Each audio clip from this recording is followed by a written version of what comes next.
You remember when you got her? You had hours and hours to just drive and dream.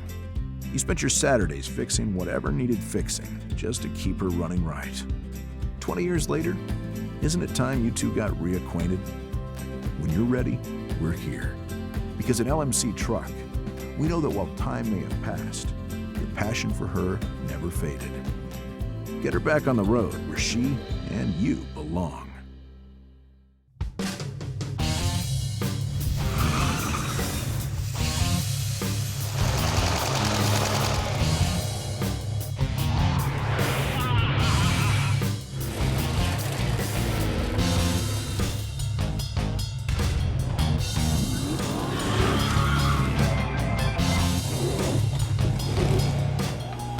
Now you're watching Gearz, brought to you by LMC Truck. Keep them on the road.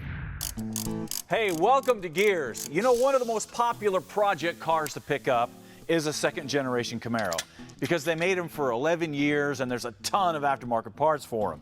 The problem is they're getting kind of expensive because everybody's trying to find them. So a great alternative project are the Squarebody GM trucks. Because they made those for 15 years, there's a ton of aftermarket parts for them, and they're a fraction of the price of the Camaro. And to prove that point, we started a project called the Stunt Double a while back. Take a look. Due to the fact that the Squarebody GM trucks were immortalized on the Fall Guy TV show in the 80s, we thought it was only fitting that we pay tribute to some of the greatest stunts ever put on camera and build a modernized version of the well-beaten brown truck.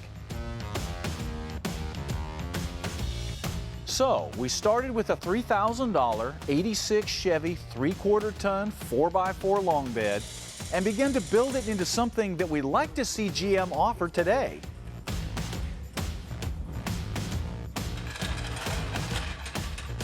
So first, we dealt with the rear suspension and got rid of all the old nasty stuff.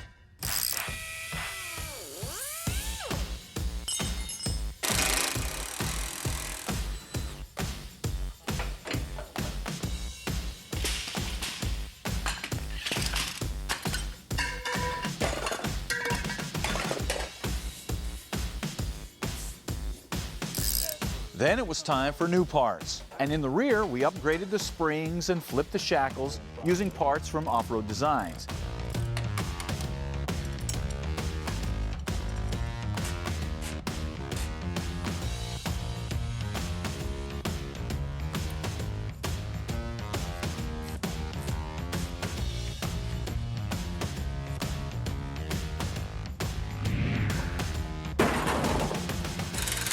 Next, it was on to the front and getting rid of all the old, well-used, beat-up parts there as well. We also addressed some of the weak areas like the springs and shock mounts that plagued these trucks from the very beginning.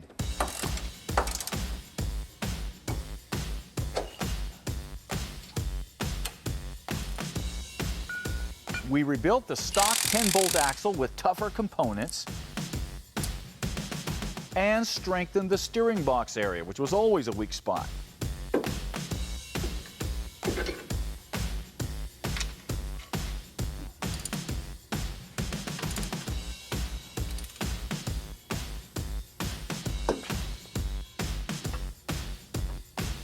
And of course, we upgraded the springs to give the 6 inches of lift that we need to clear 38-inch tall tires.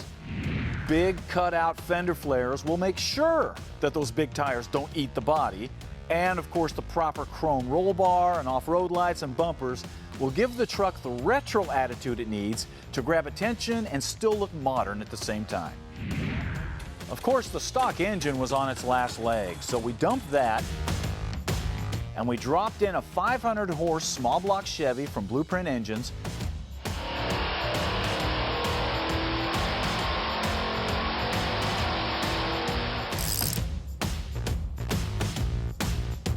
And backed it with a 4L80E from Performance Automatic. Then we painted it and detailed it and loaded it with new accessories to bring it up to date.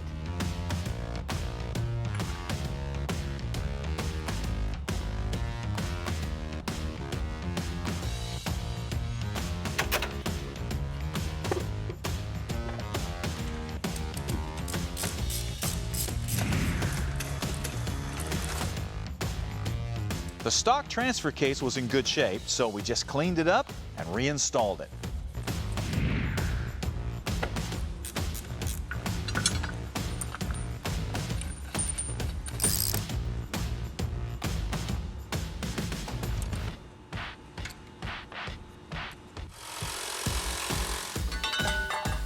Of course, since we upgraded the engine, it was also the perfect time to upgrade the engine mounting system.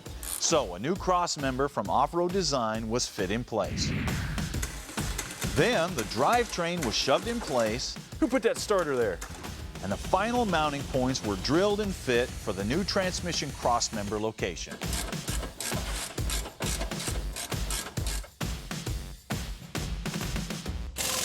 At that point, it was finally time to paint that thing.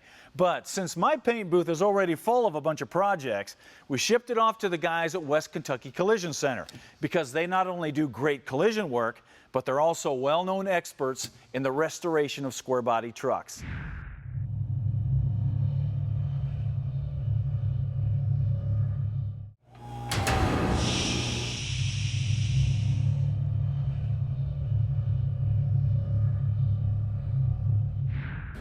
Hey, welcome back to Gearz, where we are bringing you up to date on the Stunt Double project, an '86 Chevy Silverado. When we left off, we had dropped the truck off to West Kentucky Collision for Malcolm and the boys to work their magic on it and get it ready for paint.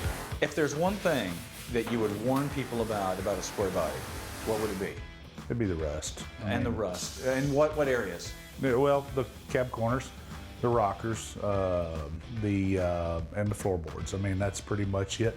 And there's usually some around the over the wheel wells on the fenders and the bed sides. As expected, the cab had a few rusty spots in the rockers and the cab corners, but overall it was pretty solid, just like we found the floor to be when we pulled the carpet up. Once those spots were repaired, the body was smoothed out and primered and then blocked down. You know, I had been putting epoxy sealer on and then put your body work over that. That's right, yeah, and I used PPG. However, the bed was full of a few surprises because once we got it all stripped down, we found more rust than we anticipated hidden up in the bed sides. Fortunately, LMC Truck has complete bed sides for the 73 to 87 GM trucks, and a pair of those quickly solved the problem. With the body smoothed and sealed, it was time for color. And after 30 years of painting these vehicles, Malcolm knows how to make them look good. VC 5700, it's new clear by PPG. It's a high build, and it is designed for cutting and buffing. Okay. It cuts really good, it buffs really good. So how did they do? Well, let's take a look. Now, the original Fall Guy truck was just an OEM brown and gold, but we wanted to punch the Stunt Double up a bit and make it unique.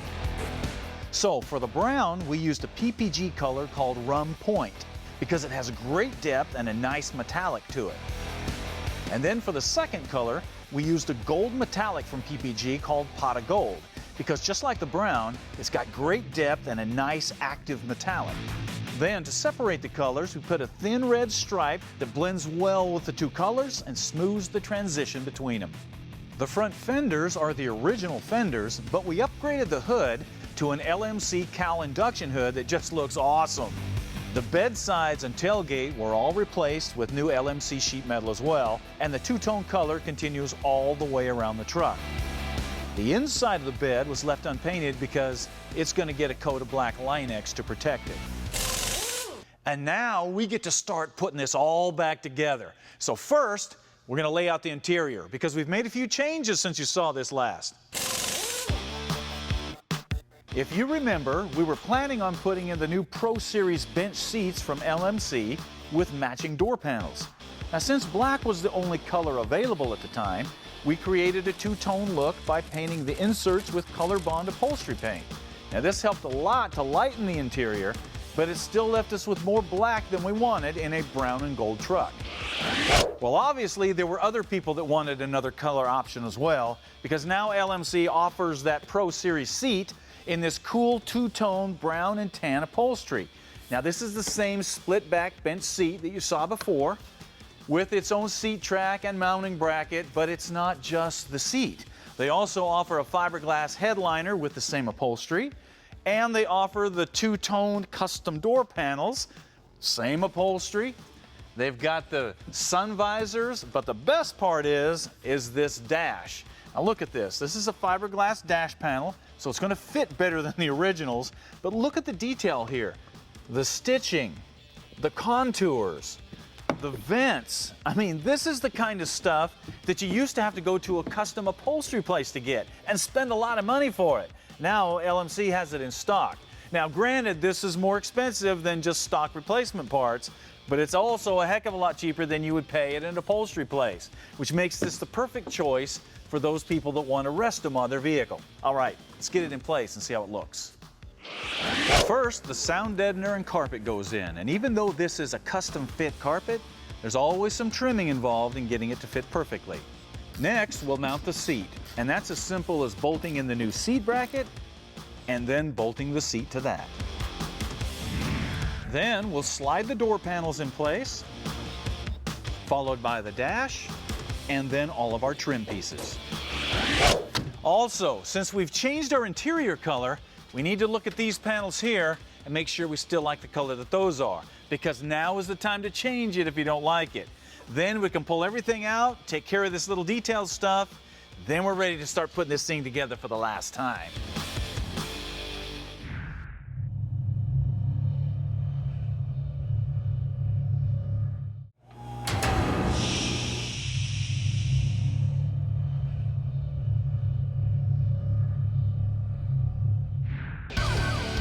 And now, Lift Tech, brought to you by Skyjacker Suspensions, because the ride is the journey. You know, when people start talking about lifting a vehicle or going off-road or using their truck to haul stuff, one of the first subjects that comes up is coil springs and what works best. And the only way to answer that is to understand what's out there and what they were designed to do. So today we're going to jump into the world of the coil spring and see if we can clear away some of the fog that seems to surround them. Okay, the most common type of coil spring is the linear rate spring. Now on this type of spring, you can see all the coils are evenly spaced, and the spring rate is determined per 1 inch of deflection. So a 500-pound spring takes 500 pounds to compress it 1 inch. Another 500 pounds, another inch, and so on through the whole range of motion. Now, this is the oldest type of spring technology. This is what comes on OEM vehicles. They're cheap, they're reliable, and they're great for a daily driver. Not so good for going off-road or carrying extra load capacity. The next spring is the variable rate spring. Now notice the distance between all of the coils is a little bit different all the way down.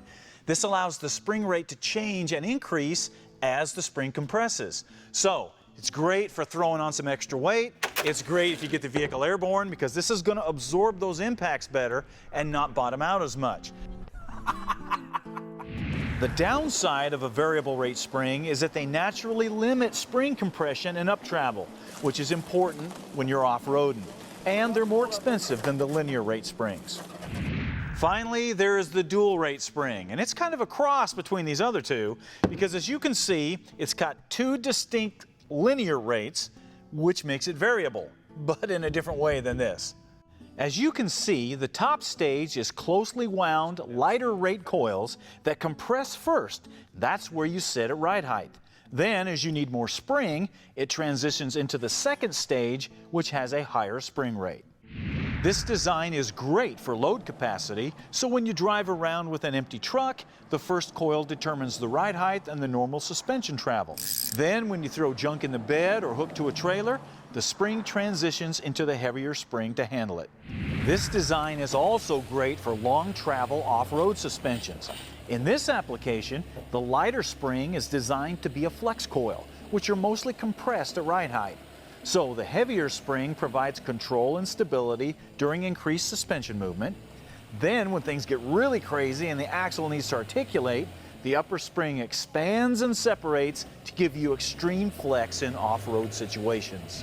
Well, hopefully this gives you an idea what kind of springs are out there and what they're designed to do. All you have to do is decide what works best for your application.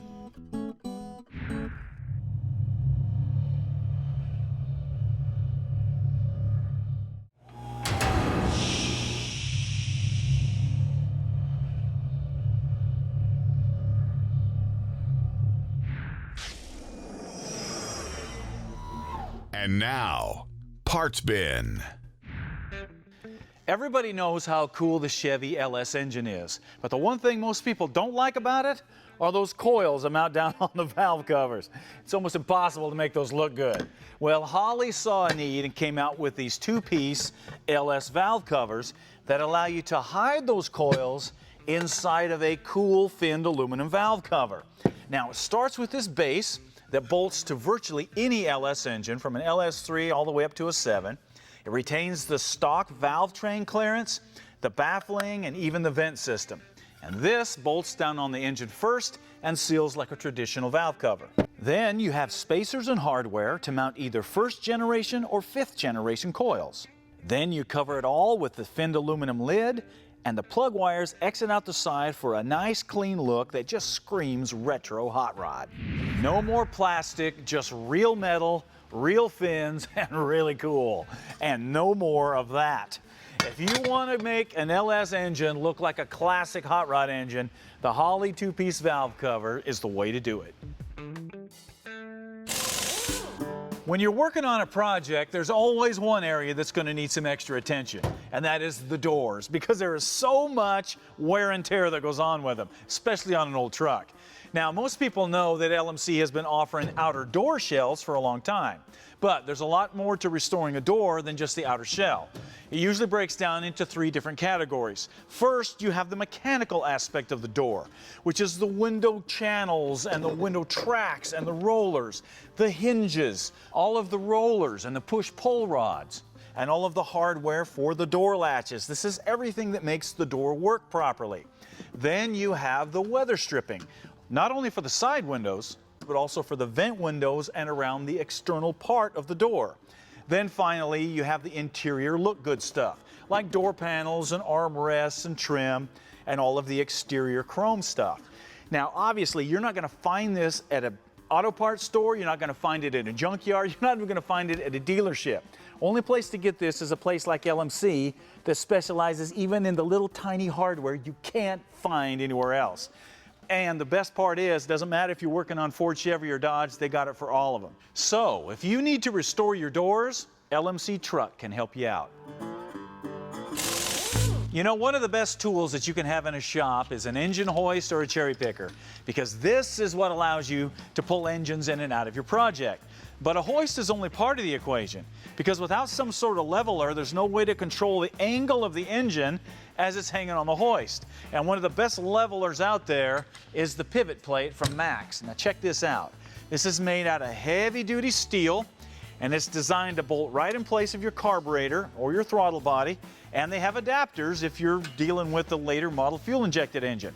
Now once it's bolted on, the hoist goes here, you pick it up, and then just by turning this big threaded rod, you're able to adjust the angle of the engine up to 35 degrees. This will allow you to stuff engines into tight engine compartments, hold things in place while you're fabricating motor mounts, check header clearance, all kinds of stuff. You know, we're always saying that having the right tools makes your life easier in the shop. The pivot plate from Max is a prime example of that.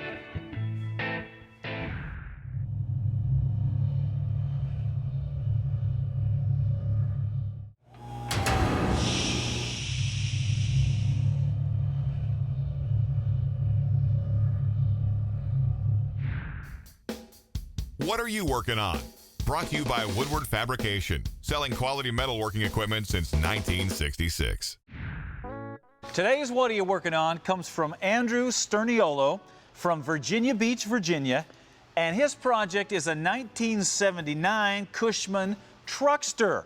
Now, I know a lot of you guys are going, what in the world is that? Check it out. It's a police vehicle. It's what the meter maid drives, the vehicle we all love to hate. Now, you also may be thinking, why would a young kid want something like that? Well, he wanted a project that he could do with his dad and something that would help him utilize some of the skills he was learning in his power and transportation class at school. He said, this is a class that teaches students how to rebuild and diagnose small engines. A cool class. So, he was looking for a riding lawnmower, but he saw this and had to have it. So, the project was on. The engine is an 18 horsepower air-cooled engine that was running badly. But after replacing the coil and tuning things up and removing a garbage bag that was wrapped around the flywheel, he said the engine runs great now. Yeah, I bet. And he said the brakes were a mess too, so he completely rebuilt those. And he said his first couple of tries at bending brake lines didn't go so well. But he kept at it and eventually got the hang of it, and he said he pulled off some pretty nice bends that actually went down the proper path. Now, he said his next projects on this is to fix some rust areas, do some paint and body work, but in the meantime, he's able to drive it and have fun with it. Check this out.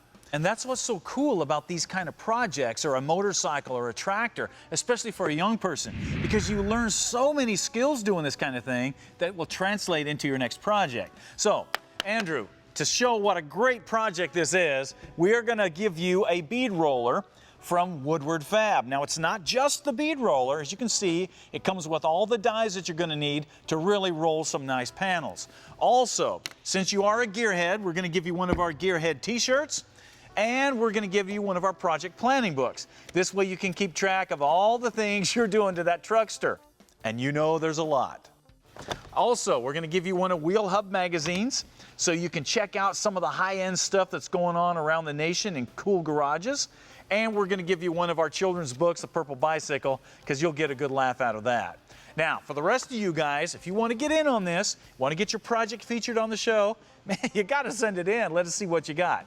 So go to the website, go to Gearz Nation, and submit it into what are you working on. The website's also the place to find out more information on any products you may have seen on the show, any Gearz merchandise, and how to join Gearz Nation so you can stream any of our episodes commercial-free. Finally, don't forget to like us on Facebook so you can get some behind-the-scenes footage of our weekly web series, Shifting Gears. All right, that wraps it up for us today. I obviously have a truck I need to finish assembling, but I wouldn't mind having a Cushman truckster, and I bet you would too. So you better get out there and beat me to it. We'll see you next time.